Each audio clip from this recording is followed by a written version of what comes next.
Right, good afternoon, everybody. Welcome to our weekly Thursday webinar at 12 o'clock. The noonday gun has just gone off in our Cape Town studio, and we're thrilled to kick off yet another insightful webinar session. I'm Neil Peterson. I'm the founder and content-in-chief of Real Estate Investor, South Africa's premier independent real estate content, education, and news platform since 2007. And at REI, we're passionate about serving South African real estate investors, the real estate industry, and the property business community through our online digital platforms, rei.co.za, our monthly digital magazine, Real Estate Investor, and REI's webinars, and our in-person seminars and conferences. And today I have the pleasure of serving as your host and moderator for this investment webinar, and we're really thrilled to have you all join us today for this insightful session. So today's topic is empowering women leaders, transforming South Africa's property sector and beyond. And today we celebrate and we explore the remarkable achievements of women in leadership positions within South Africa's property sector. So before I introduce you to our three panelists who are waiting in the background there, and we delve into our discussion, first a little bit of housekeeping. And I extend a warm invitation specifically to our new guests and faithful attendees to actively engage with us during this webinar. Your participation certainly enriches our dialogue, so please feel free to ask any questions you might have for our panelists. And to ask a question, you just utilize the Q&A box that's located on the bottom right of your screen, not the chat box that's reserved for general comments and links for various events, etc. We get this question all the time. Recordings of today's webinar will be accessible post-event via email if you've registered. For those who have not registered, recordings are accessible on the rei.co.za website under events on the homepage. So let's move into the heart of today's webinar, empowering women leaders, transforming South Africa's property sector and beyond. So without further ado, I'm going to introduce you to our esteemed guest panelists today. Our first guest panelist is Reetta van Rooyen. Reetta, do you want to introduce yourself to the audience, please? I know you've got to unmute yourself. I'll just do it as a little reminder. I'm Reetta van Rooyen, and I'm the CEO of a company called My Student House. So after being in a corporate environment for 23 odd years, I decided it was a great idea to start my own thing, and it's been a roller coaster of note. But we focus on helping students, and I really found my passion in the student accommodation space. And I think, in the spirit of Women's Month, I definitely it was something that took a long time for me to find my passion. And when I grew up, I always thought that I wanted to be a kindergarten teacher. And now it feels like I am that person, even though it's with teenagers. But yeah, so really enjoying it, and that's me. Wonderful. Great having you on as usual, Reetta. And it's always an inspiration to have you on with what you've achieved in that space. So our next guest, panelist, is Velda Dirks of Tough. So Velda, do you want to introduce yourself to the audience? Sure, Neil. Good afternoon, everybody. So as Neil has said, my name is Velda Dirks. I am a regional manager for Tough Limited. I look after the Eastern and Western Cape. I'm part of the executive team of the company. And you might wonder what Tough does if you don't know about us.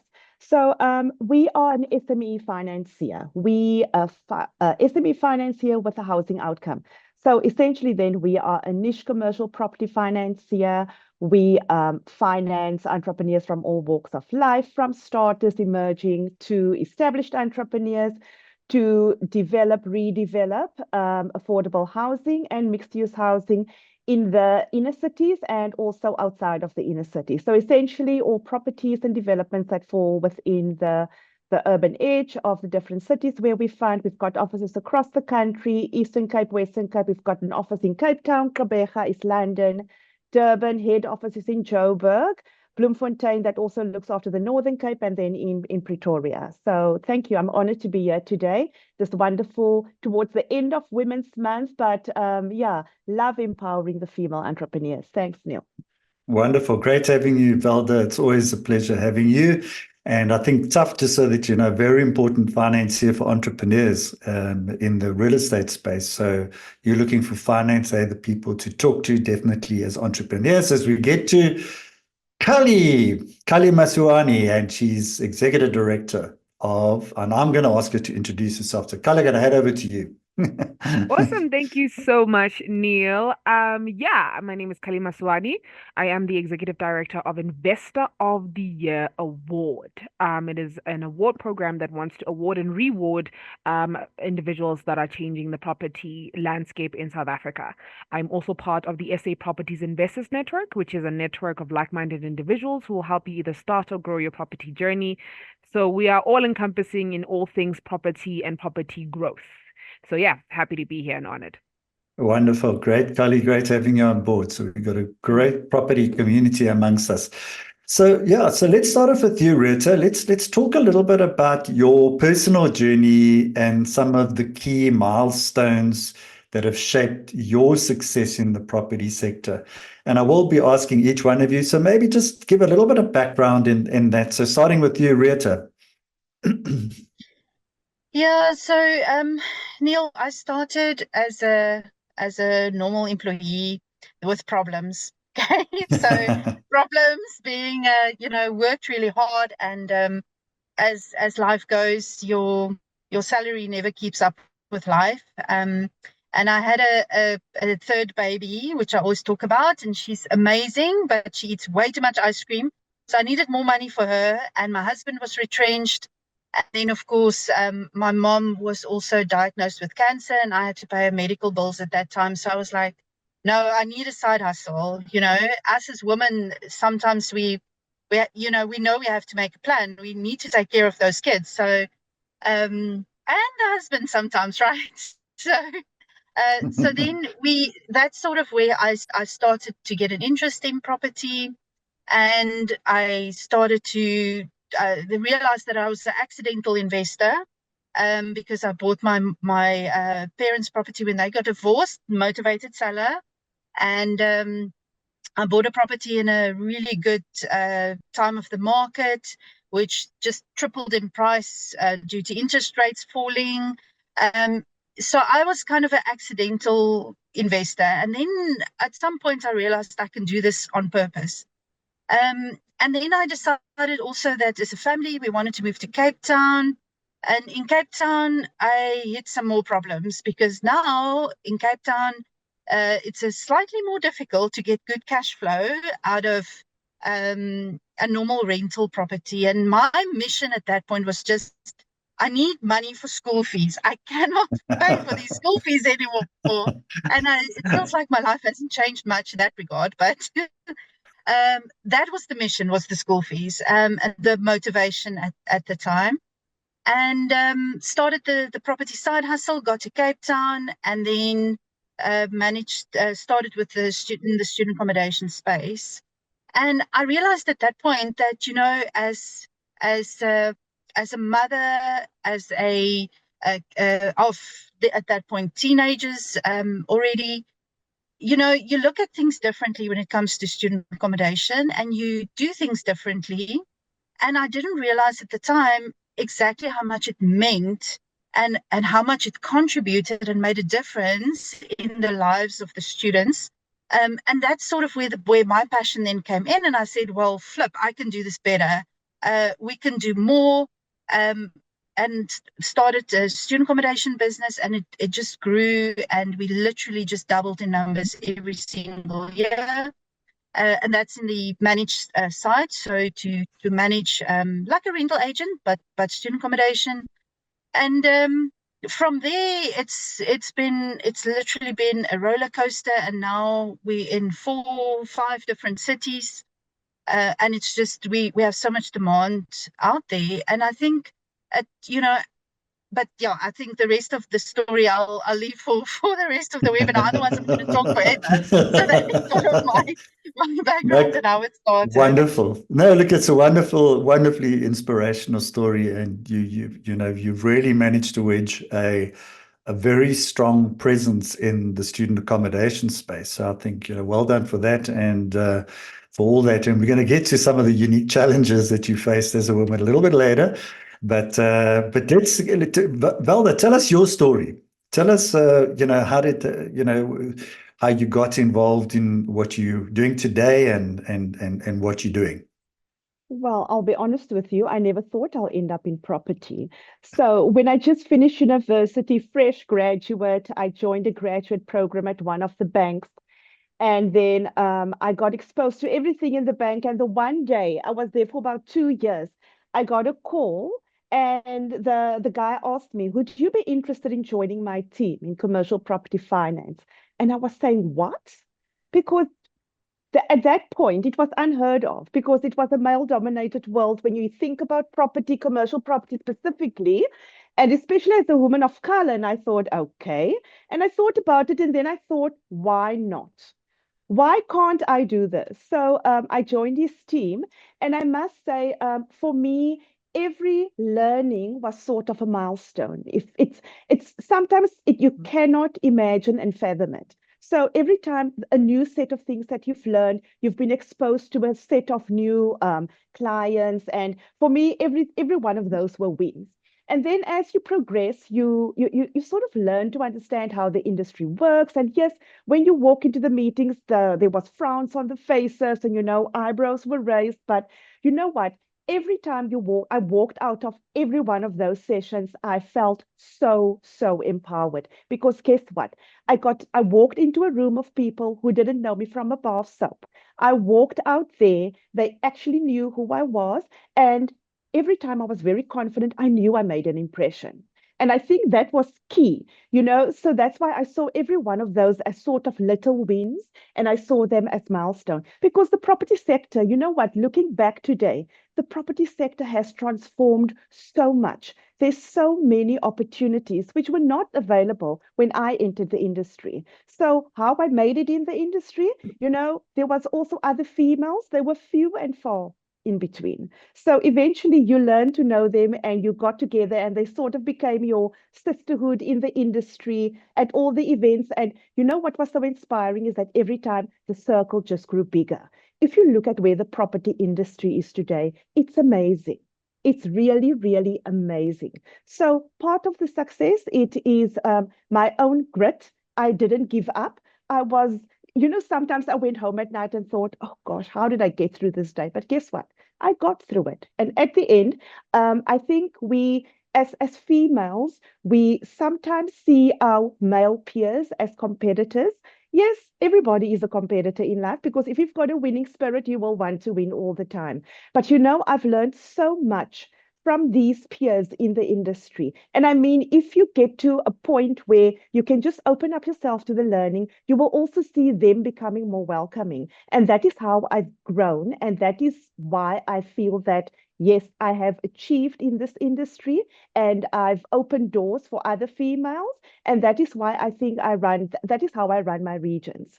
It is diverse. It's the exposure to the different types of clients that I face daily, but so I've been in the bank, and then I came to TUF 7 years ago. Completely different types of entrepreneurs, different engagements needed. And then there's a whole lot of different factors, like cultural factors and everything coming into play. But you know what? If you've got the right mindset, if you have the yes, I can do attitude, you can make it. You will win some of it, but you will eventually make it. So yeah, it's just an amazing industry. It's transformed phenomenally, and it's transformed for the better. Wonderful. It's a lovely story, Velda. and if we just look at the property industry in South Africa in terms of finance, women are leading the way. They're definitely making an impact. Absolutely. And you're certainly one of them that's doing that. So wonderful. Congrats to you. Well done. Keep going. Go, girl. So now, Kali, if you look on my left-hand side, you'll see there's a cover of the latest Real Estate Investor magazine. And just by the way, Kali's on that cover, by the way. So Kelly, maybe just share your journey, your personal journey, and and some of the key milestones that you have. And I know you're a lot, maybe a bit younger than some of us, so you probably might still be in the early stages. So that kind of stuff. But in those early stages, you've made you've made great progress. So maybe share that with us. Thank you. Thank you so much. Yeah, I kind of resonate, pardon me, with the ladies in the sense that, and this is something that I always tell, that I never knew what I wanted, but it's almost like I kind of knew what it would look like when I found it, right? And so typically went to school, and then went to college, which is Boston business college, and like many South Africans ran out of money, so I had to drop out. And once you drop out, you're like, okay, cool, what can I do?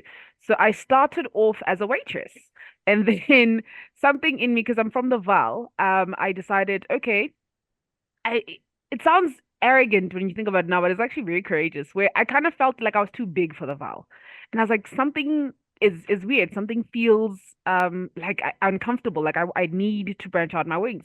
So I moved to Cape Town by myself, not knowing anybody. And from there, I went into the IT space, and worked for Amazon. I worked for international companies, but again, it still didn't feel quite right. But remember, I didn't know what right was. I just knew what I was currently doing wasn't fulfilling me. And so from there, as many of us, I read Robert Kiyosaki, Rich Dad Poor Dad. And from Rich Dad Poor Dad, I had that first spark of this might actually be a thing. This might be the way.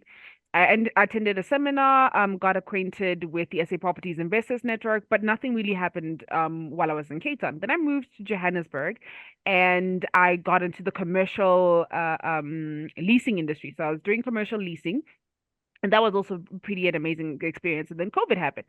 So then obviously the biggest hitters were commercial space. That's where they took the bulk of the hit. So I had to move into residential. And in residential, it was nice, but as a property practitioner in residential, it wasn't as fun, if you want to call it that. And I was like, I feel like, again, that feeling of like something's missing. And I acquainted myself with Andrew Walker, who's the CEO of the SA Properties Investors Network. And I just approached him. I was like, I'm in a space where I'm quite unfulfilled. And if you have any positions, please let me know. And he was like, actually, we just might. Even that statement of courage, because people are always reserved or scared to take a chance. And with me, I took a chance and just put myself out there, and look where I am now. And so from there, that's how we got into the real estate space and becoming a professional property educator with the SA Properties Investors Network. And then we moved on to me being the executive director of Investor of the Year Award. And it's through that entire trajectory of being a Black girl who dropped out of varsity because of funds, to being a waitress, and trajecting all the way to being an executive director of Investor of the Year Award, and meeting property entrepreneurs in all facets, and educating people and removing the veil of property, because oftentimes people always still have that connotation that a property is for certain people. It's for the rich, it's for the elite. And it's like, no, if you structure it right and you have the education, you actually also can be a property investor. Like Tough, even with Omastandi, they finance the township, and that's a sector that a lot of people didn't even know you could get financing for, or you could be afforded opportunities to extend your ways. So I pride myself in being an educator who actually is here to remove the veil of property and make sure that property entrepreneurship and property investment is something that is accessible to everyone who wants to actually enter into that sector. Wonderful. I think we're going to have to watch out for you, Kali. It seems that you're going places there.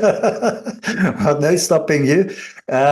So Rita, let's go delve in a little bit, because as Velda said, the property industry, it's still a little bit of a man's world, and I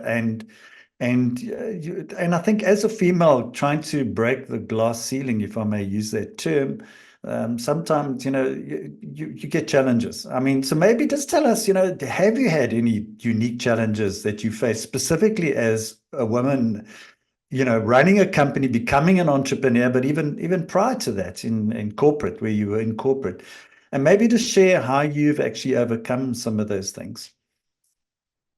Yeah, I think definitely, Neil, in both environments, I can say that You kind of get to a point where and I think that was also a big motivation for me wanting to get out of corporate.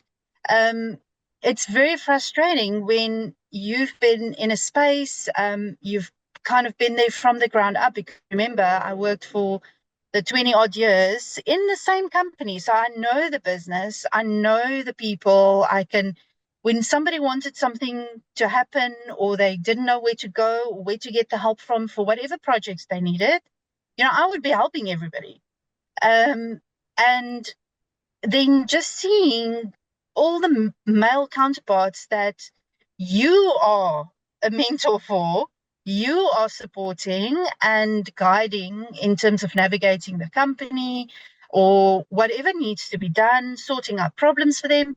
And I'm like, but why couldn't I get that promotion? Why was I not chosen? And you end up kind of doubting yourself.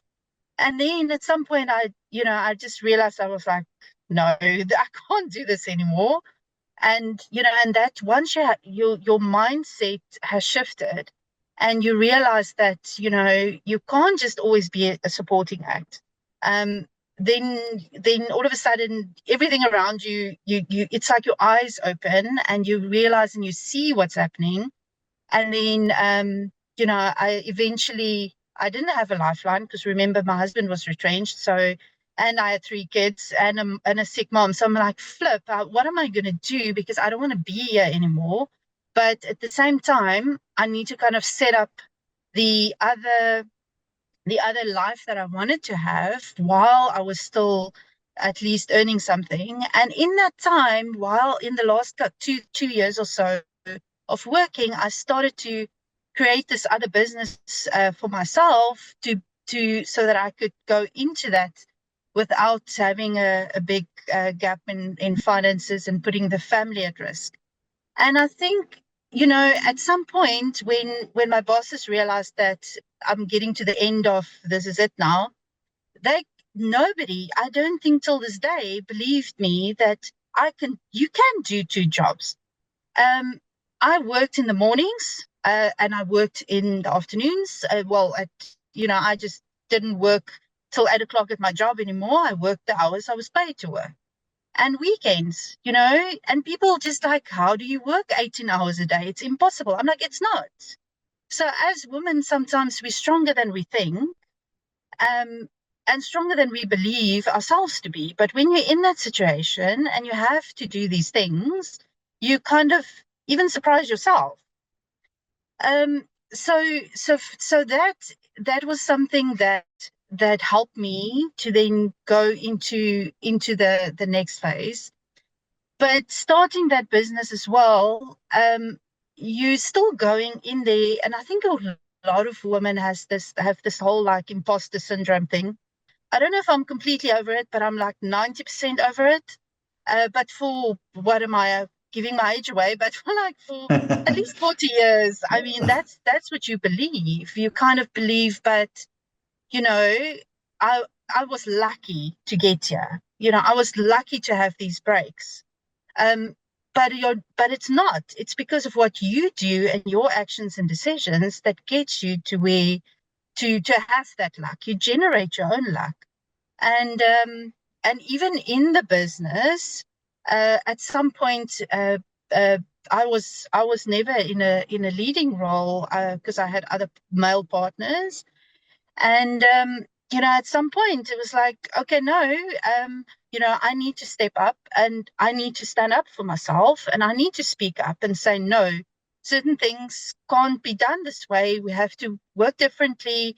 And then once you start speaking up and you start standing your ground, and like Valda and whoever said that, sometimes you have to make that impression and you have to be against what the other people are saying, and put yourself out there. And only at that point can you really, as a woman, step into the role that you're supposed to have.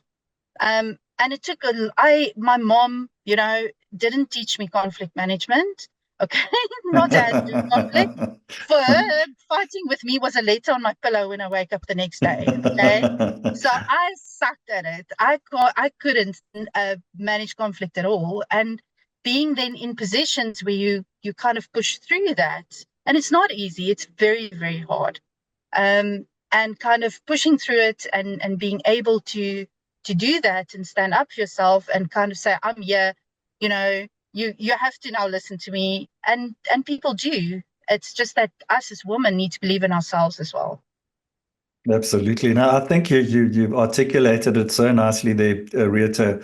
And I think anybody else having very similar challenges can definitely look up to you from that perspective. So well done. Velda, your perspective, what are those challenges that I know you did share some originally when you in your introduction, maybe you got some others and examples and maybe one that you can say, well, how did you overcome them on your side? So you know what, Neil? I think Rita has summed it up perfectly because if you think about, I'm the type of person, my cup or my glass is always half full, it's never half empty. So if we think about the obstacles, look, in whatever industry you're in, everybody's bound to face obstacles. And yes, I still think for females, it's still difficult, it's still a struggle, but most of it, I think, is it's internally within ourselves. So I call it self-inflicted.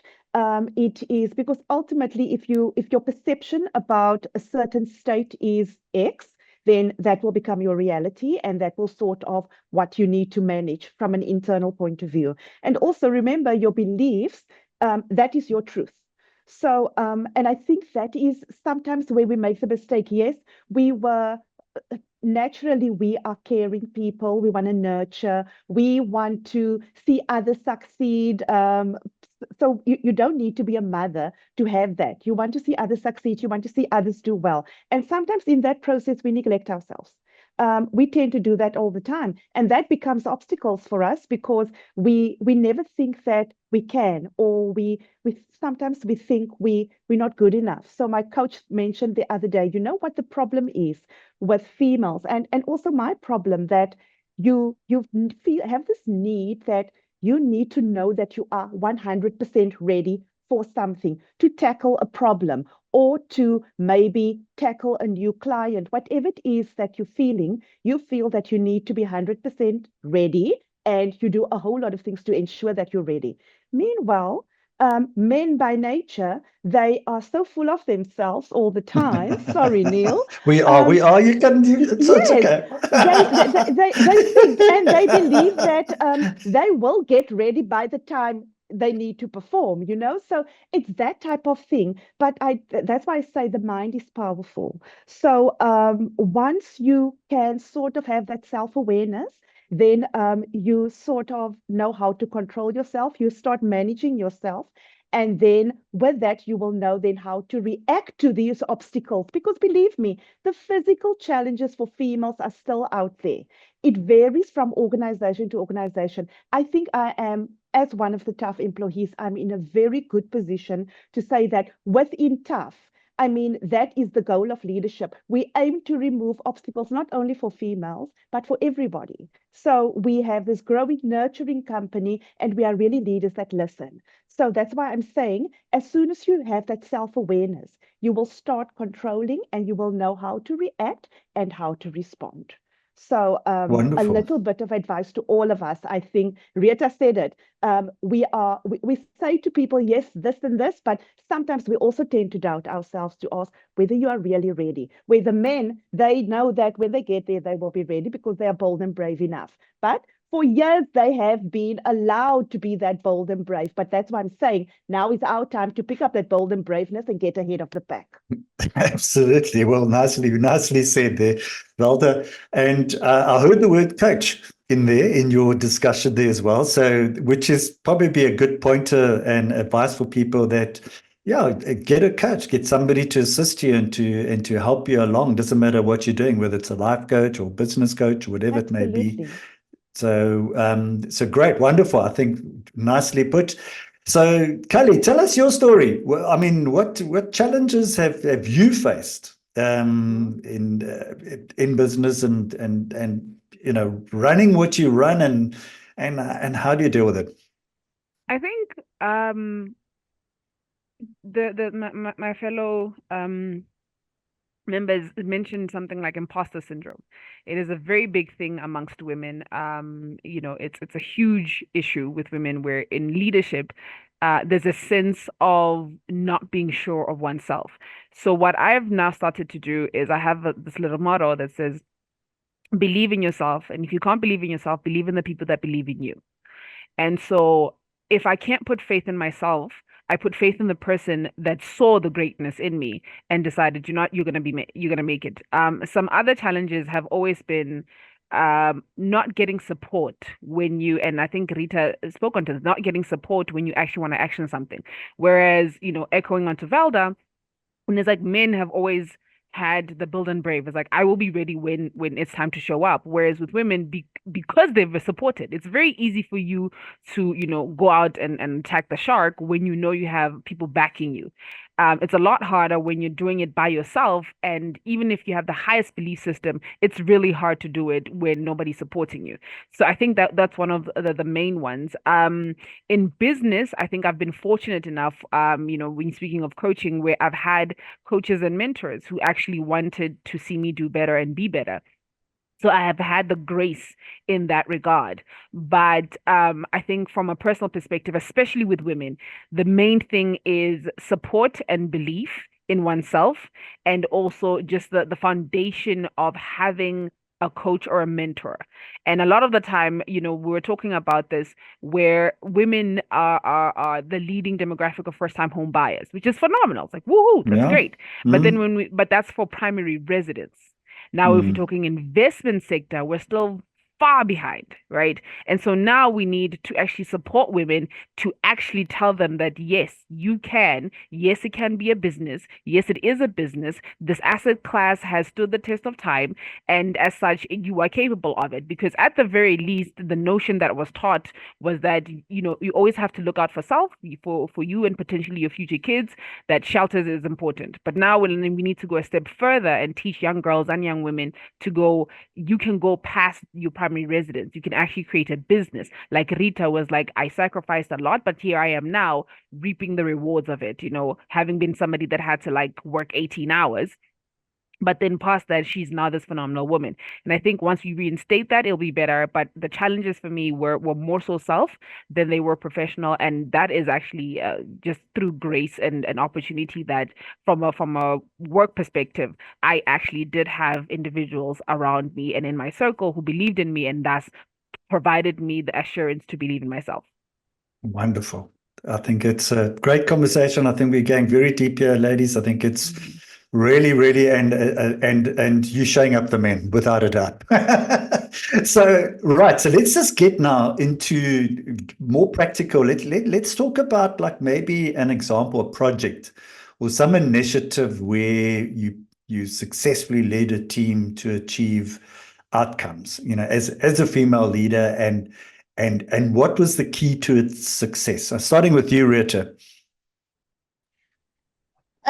I think for me, it feels like every year it's like it's the start of that, and every year I go through that with student intake, okay, because there's so much that happens in that 3 months, so much chaos, so much drama. Sometimes I'm like, somebody needs to make a reality TV show of this, because it'll be quite hectic. So it's really about being able to just so I'm very proud of being able to put a team together that comes from all kinds of different walks of life. I love to hire people that have weird experiences. Like I literally hired somebody that worked in a circus, okay? She's done a whole lot of other things as well, but it's about identifying those strengths and different not just, people always focus on weaknesses, but I like to identify strengths and then putting different strengths together in the team and skills that complement each other. So I'm really, really proud of my team, and everybody has their own life stories. Some people were dancers, but it's about their characters and how they overcame adversity as well in their lives. And because of that character and being able to be flexible, and overcome obstacles, because in student accommodation you have that drama every day of your life almost, and especially during intake every year, it's now being able to fill the beds. And literally, if you think about it, this year, when you start off a year, the beds I need to fill was my whole company last year. Is half of what I have to fill. Okay, the other the little bit. Sorry, every year, because we're doubling, we've got 1,000 beds today. Last year I had 500. So every single year I have to fill double what I had last year, and it's quite a hectic thing. And people panic and they stress, and I have to just calm everybody down. I'm like, no, let's just focus on the right things, guys. We're doing the right thing. Just mission on. Don't panic. Jumping in when we need to, making up beds, putting beds together. I've built beds when I need to, and it's being, just getting your hands dirty in that project. And it's kind of it's a repeat every year now. And I'm just so proud of being able to put together that team that can overcome that, can deal with the drama and have the passion for students as well, for young people. And so I definitely think that is my proudest project every year. April, I'm like, phew, we did it yet again.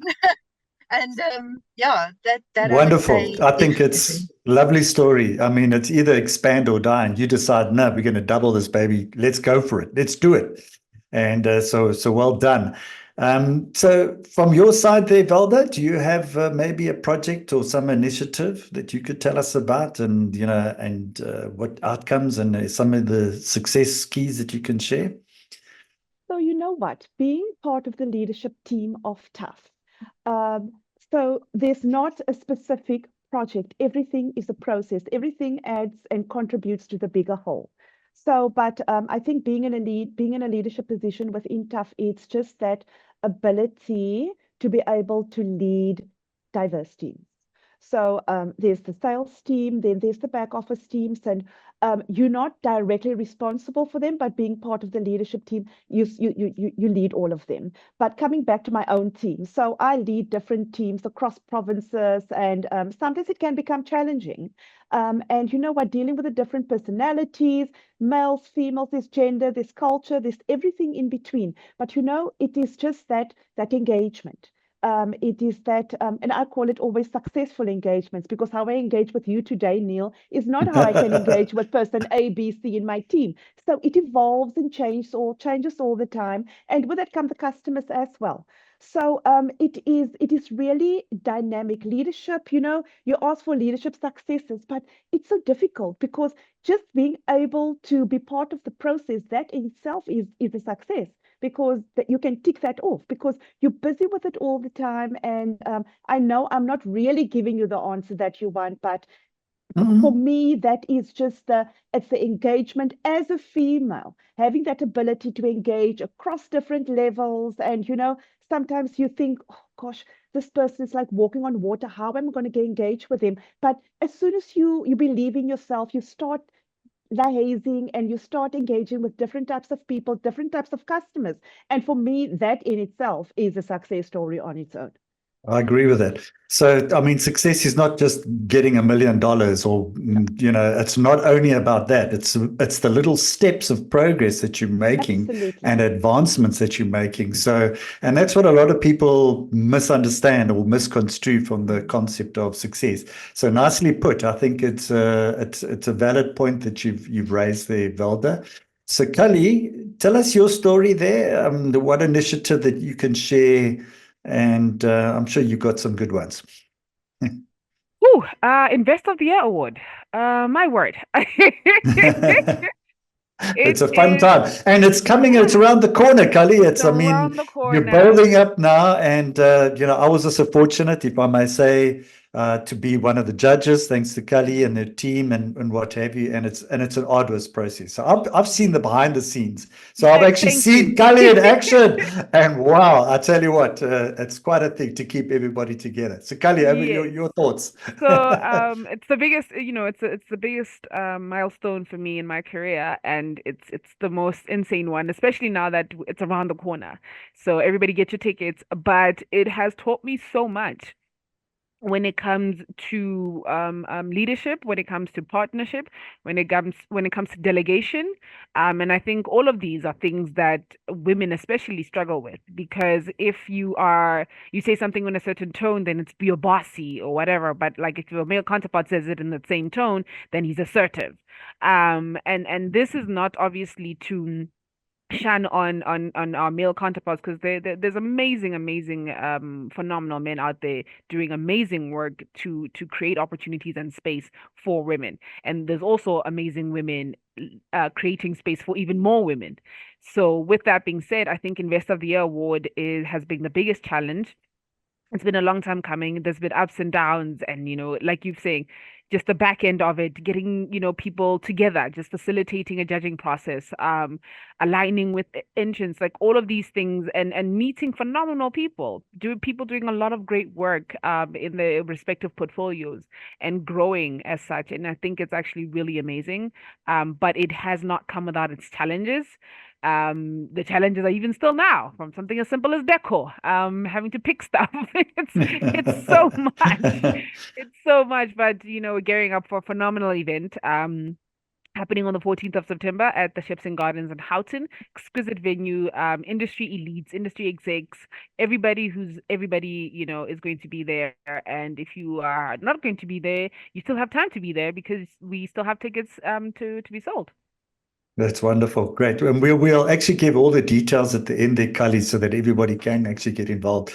I'll be there. Kali will be there. I think Velda might be there. No, Velda's traveling. Velda's a busy lady, so she wants to be there because that's one of the sponsors as well. Yes. But I think, there's a lot going on. Okay, I think this is quite an important question here, and I'm going to start off with you, Rita, and it's all about your balance a balance of professional responsibilities with personal life.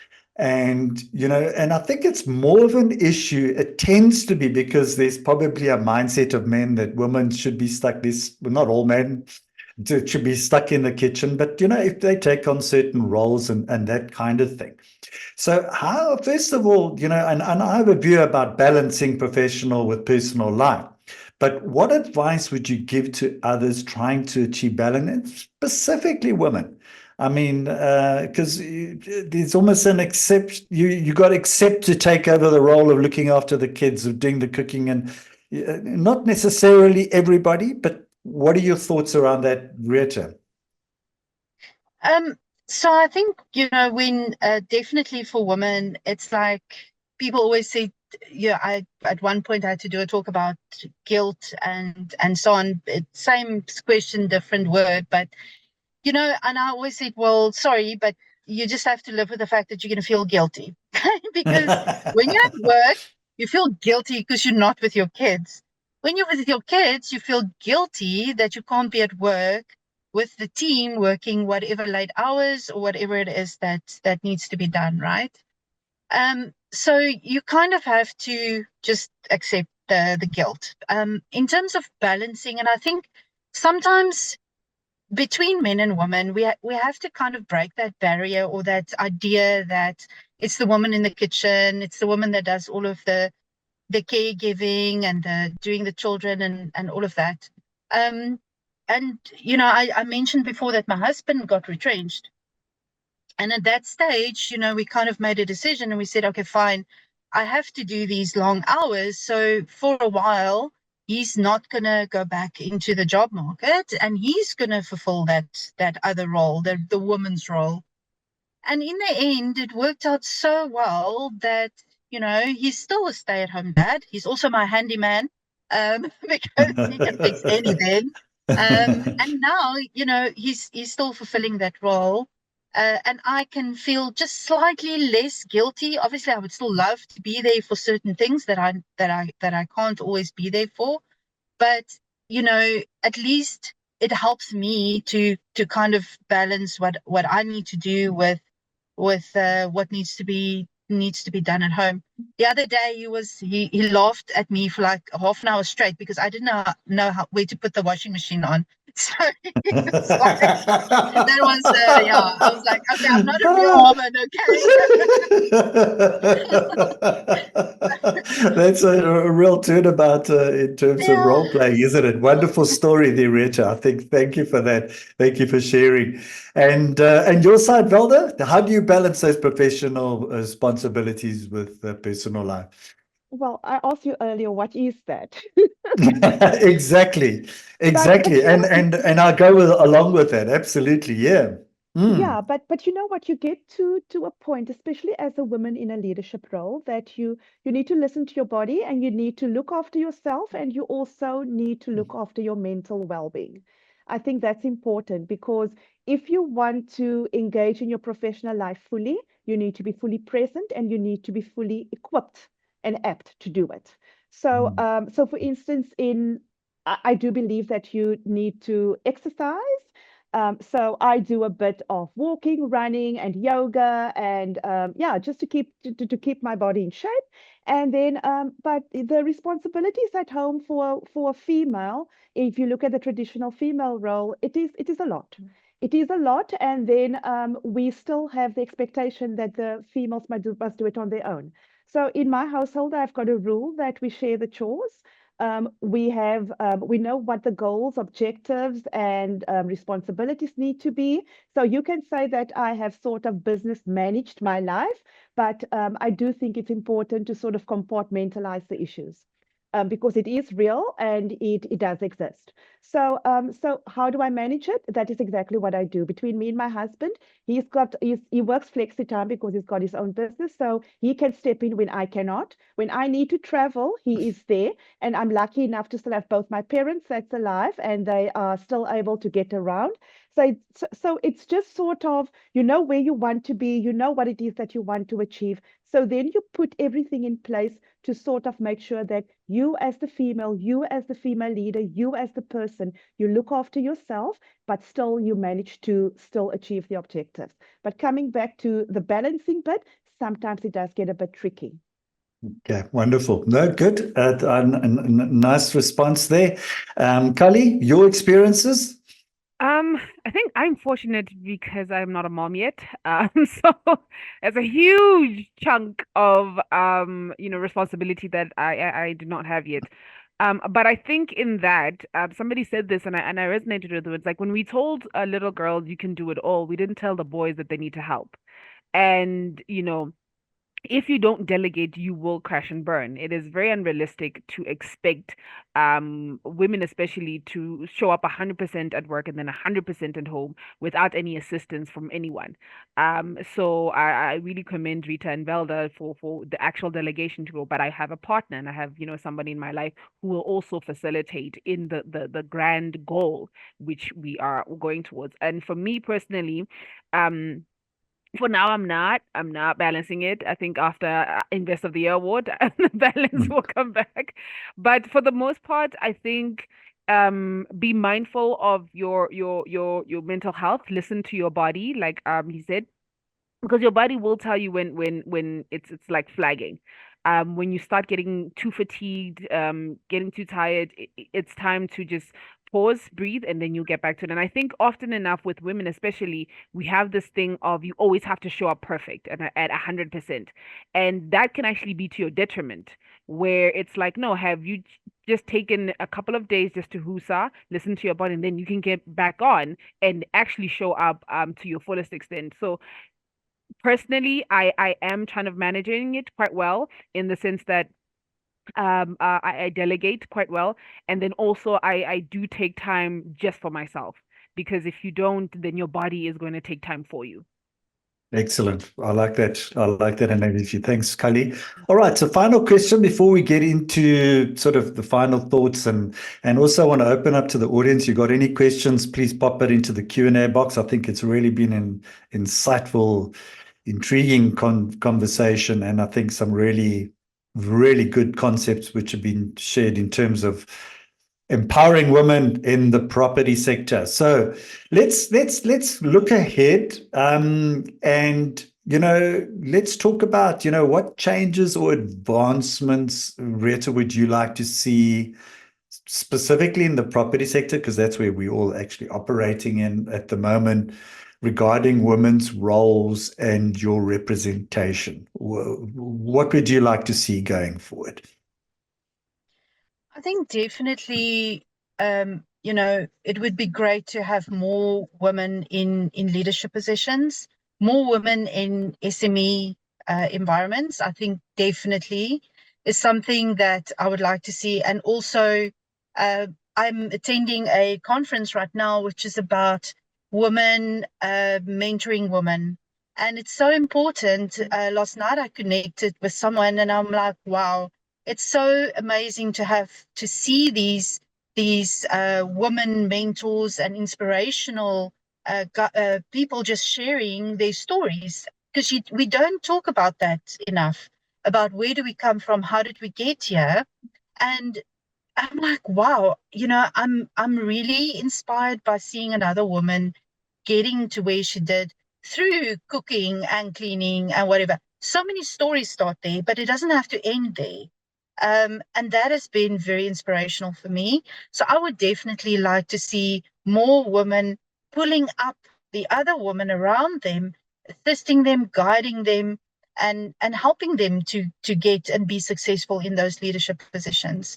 Uh, yeah, because men go golfing and they talk a business and they strike deals at the golf course. Ladies, we can do it at the spa, okay? I don't know if I'll do the golf thing, but we need to be there for each other, the sisterhood. So definitely that's what I would like to see more of. Wonderful. No, great. Thank you. Thank you very much. And your thoughts here, Velda? I think that, I think COVID was, at the same time that it was bad, it was also a good thing because it sort of started changing these preconceived ideas and how things should work and how things should go around. So it has also sort of evolved the thinking. For instance, if you look at the flexi hours, the work from home, the semi sort of, you can work from anywhere in the world. That, I think a few years ago that didn't exist, but now it does. So similarly, it has also sort of changed the mindset about the role of women in industry, in the workplaces, and the different roles that they can play and wherever they can play them. So I think if we can build on all those sort of new mindsets, new way of thinking about specifically females' roles and representation in the property sector, then we will certainly, in 10 years from now, we will see a completely transformed and different industry. And as Rita has said, I think it's important to not only look at women in leadership or up and coming leaders, female leaders, but also we need to start at grassroots level. We need to start at the bottom, and we need to start building communities. We need to start building networks, support networks, so that these girls can transform into ladies that can go out there and really make a visible change in the world. And that is how we progress through so I think we're very good at the moment at establishing those with medium to middle leadership and maybe women that's advancing. But below that, we need to start focusing on that and building up that networks and that strong mentorship groups to get them to the next level. Wonderful. Great. I think a lovely way of putting it. And then Kali, tell us, what did you like to see different? What would you like to see changing, and what do you see ahead? I think what I'd like to see ahead is access to education. As I said, a lot of women don't understand that property entrepreneurship and property investment can and is a business. They don't even understand the different sectors and factors that you can go into. And Rita is a perfect testament to that, right? That maybe you might not want to have a student accommodation portfolio as in owning the assets, but you can go into the management space and have a niche grip on a certain sector. So access to information and education is definitely one of them. I think networking events, and we also have these with SAP and Women, where it's just almost like safe spaces for women where you can ask silly questions, or you can ask, questions to your fellow woman and be like, but how did you do it? How did you do it with 3 kids? How did you do it? These are questions that at a normal networking space almost seem, uncouth, or for lack of a better word. So having spaces where, a mom can ask a fellow mom who's doing much better to go, how did you do it? And get actual answers. Because often enough in these spaces, people are like, believe in yourself, trust, woohoo. And it's like, yes, that's nice, I will, but I need practical examples. So Rita can tell you, okay, you got to wake up at 5 from now on. You got to do 1, 2, 3, like an actual detailed established system. And I think also, it's great that we're at least going into buying properties. Just, for the fact that the first time home buy is what it is a huge stride, because our foremothers would have never dreamed of such. And the fact that, therefore children are doing the work that they set the path to is absolutely amazing, and that women are, are owning properties and getting into property. But I think once you get the education part right and the access to education, I think everything else will in turn fall into place.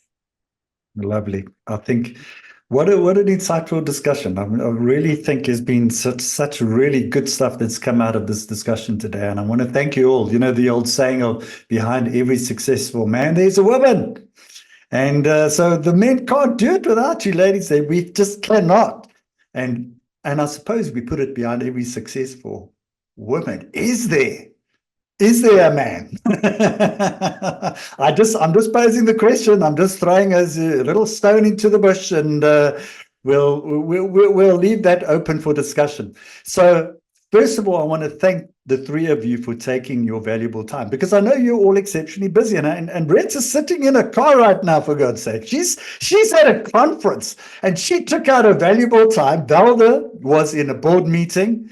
And I know Kali is chomping at the bit to get that Investor of the Year award. She's got to sort out the decor. She's got to sort out the finalists. There's a lot of things. There's a to-do list. So just in final closing, I'd like to start off with each of you just to give your 1 minute wrap up, your final thoughts, maybe take away what somebody can use in their day-to-day in terms of women and empowering and transforming the sector. Just leave us your final parting shots that somebody can say, wow, I can do that and I can implement that, because that one little thing could help somebody going forward. Starting with you, Rita. I've been preaching this to students, so I want to preach it now to women as well, in general, to everybody, okay? But it's really about volunteering. And, we spoke about, yes, you have work, you have home life and so on, but there's so much power in volunteering to create and grow your network.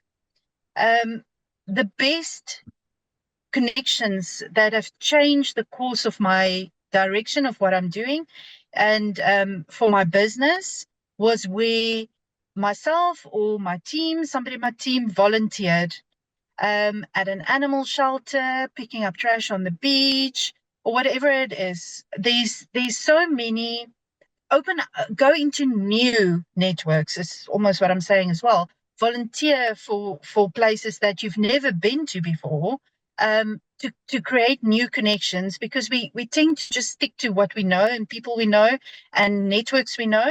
And for this literally comes from yesterday and today. I have met so many amazing people at this conference and at places that we volunteered, and build your own character to be strong and to have new people in your circle of friends and help them. And in return, they will help you in ways that you could never even have imagined. Wonderful. And I think that's a super way to finish there, Rita. And Rita, I'm not going to keep you any longer. I know you're sitting in the car, and I know in Cape Town, you're sitting in UCT, you're in Cape Town. Kali's in Joburg, and obviously Velda's also in Cape Town, although she's based in Gqeberha, as she says. But so you're welcome to leave. You don't have to hang on right till the very end. It was wonderful having you as usual. And I think thank you for your input, Rita van Rooyen. She's the CEO, founder of My Student House.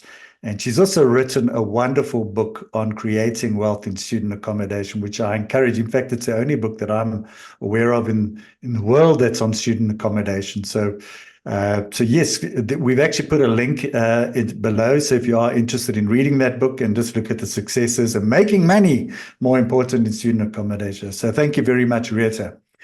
So, Valda, your final thoughts, your final parting shots for the audience out there. Well, I guess as we close off Women's Month, well, we should not forget as females, we are resilient, we're tenacious, we have grit, and we can really continue transforming this property industry. Ladies, I know somebody said the other day, a woman always have money stashed away. So use that money, grow it, and invest in property. You are creating wealth.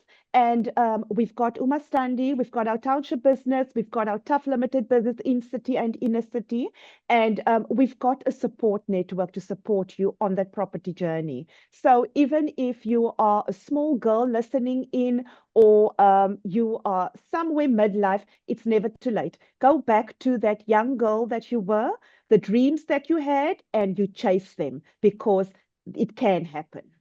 Wonderful. I think that's a fantastic way to finish, Valda. Thank you very much. Really appreciate it. Valda Darroch, she's a regional manager of Cape Town and Gqeberha for Tough Financier. Thank you very much. And last not but least, Khalid, your final thoughts, please.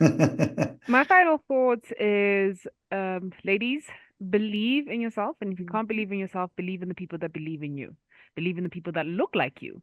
And also educate yourself very thoroughly in this, because property is one of the sectors where if you make a mistake, it's a very costly one.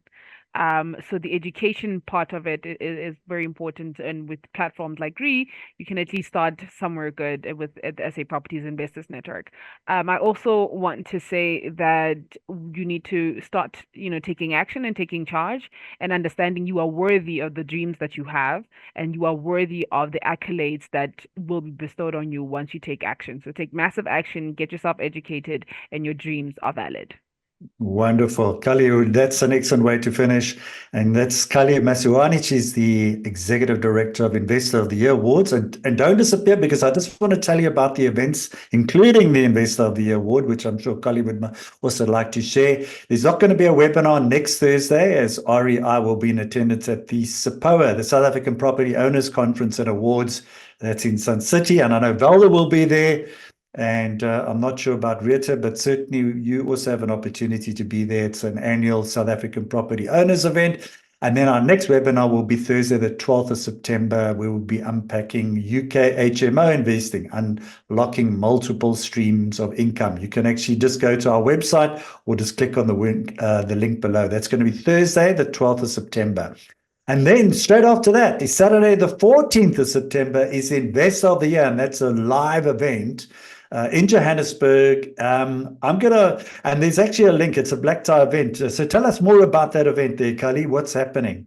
Yes, the tickets are still available. It is a black tie event. It is Investor of the Year award, and this is where we award and reward people changing the landscape of South African property market. So we have different categories, but the three main categories are beginner, intermediate, and big leagues. Beginner is literally somebody who just started out in property, but having had purchased their first property. And then intermediate is people who have steadily grown their property portfolio over the years. And lastly, big leagues is the commercial developing boys and girls.